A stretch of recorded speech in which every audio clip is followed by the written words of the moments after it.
Hello, kids. This will be part of a new schedule here, and today, we see. Oh, we're reading Digimon Digital Monsters Adventures on Final Island by John Whitman.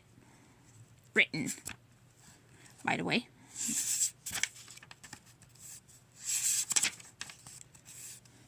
Part 1, and so it begins.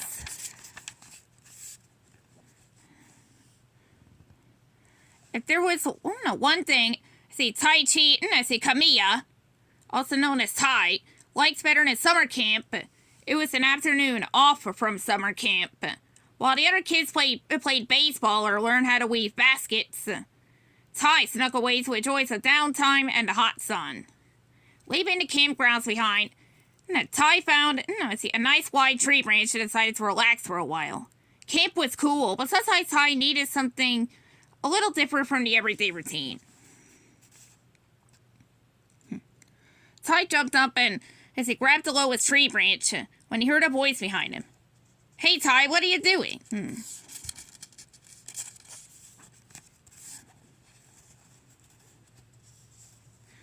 Now, Tai looked over his shoulder and saw Sora Takenochi. There weren't many camp kids as cool as Tai, but Sora was definitely one of them.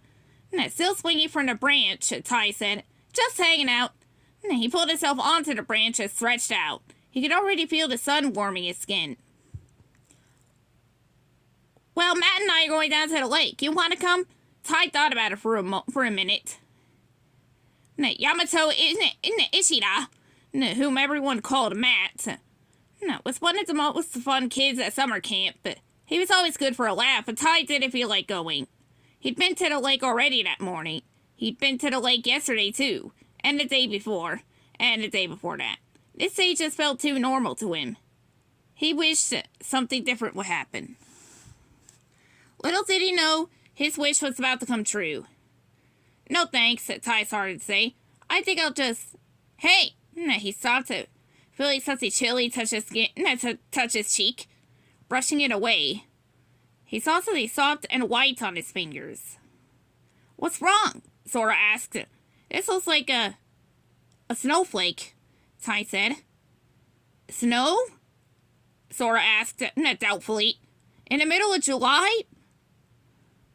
But it was snowing.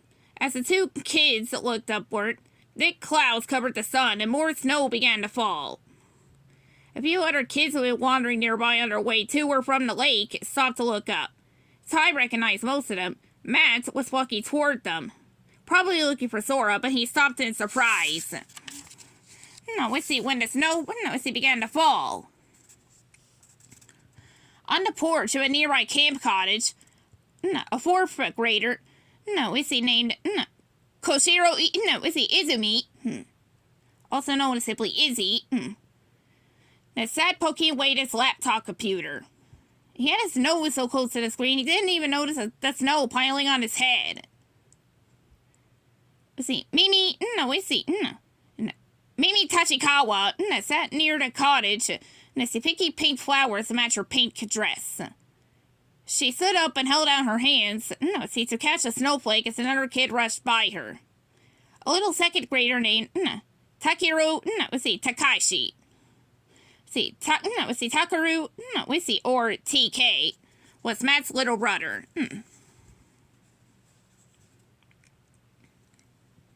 Last but not least, Joe Keto stumbled out from behind a tree, looking like someone who had just dropped an ice cube down his pants. Even though he was a sixth grader, one of the oldest kids at summer camp, Joe was the nervous type and always had the surprised and startled expression of someone who wished he were someone else. In seconds, the snowfall turned into a blizzard. Sheets of snow blew across the campgrounds, covering everything in white. "Now that's a cold snap," Tai said, shivering. "We better get inside," Sora said. "Let's try that cottage," Tai said. They headed over to the cottage, where Izzy was working at his computer. They arrived just as Matt showed up, pulling TK along. The small group piled into the cottage. They were about to close the door when the others pushed their way inside. Finally, Mimi and Joe hurried through the door. "Brr, it's freezing," Joe said. Can we come inside? All 7 kids stood inside the cottage watching the snow come down. But as quickly as it begun, the snow stopped, leaving the ground blanketed by a cold white blanket. What's going on with the weird weather? TK asked. Izzy looked up from his computer screen for the first time. It's happening all over the planet. Cities that are usually hot in the summer are now cold. In other places, it's snowing where it hasn't rained in months. I read about it on the internet.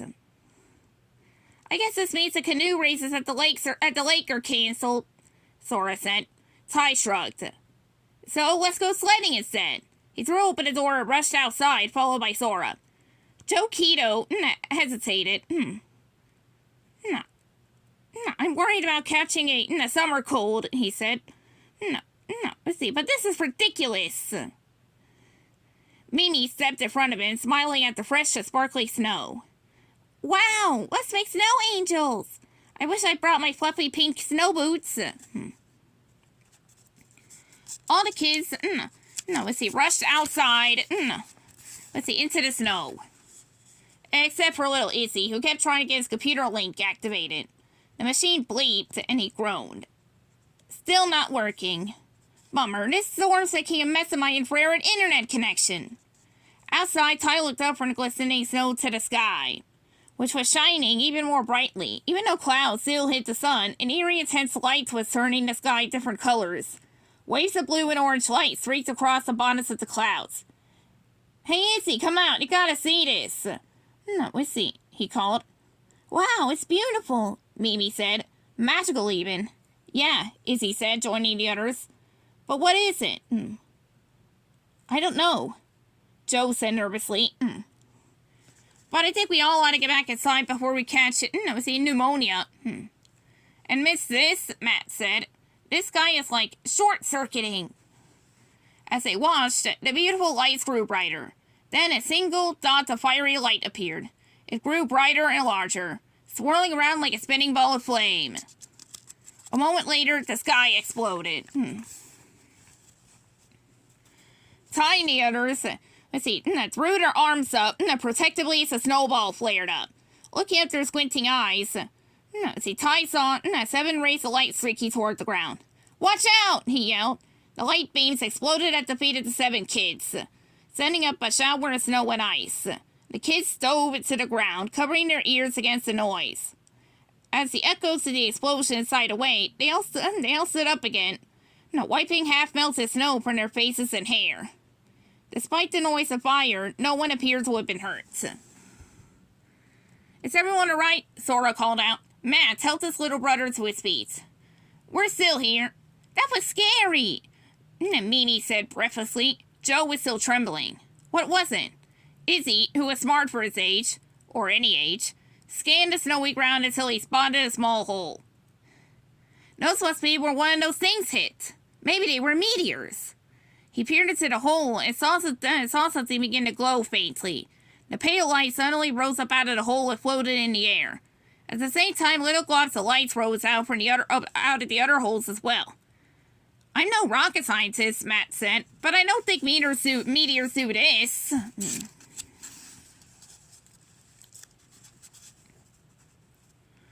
Ty studied one of the little glowing objects carefully. At its center, was a small mechanical device about the size of his palm. Carefully, Ty reached out and grabbed hold of the mysterious object. At the same time, the other kids did the same.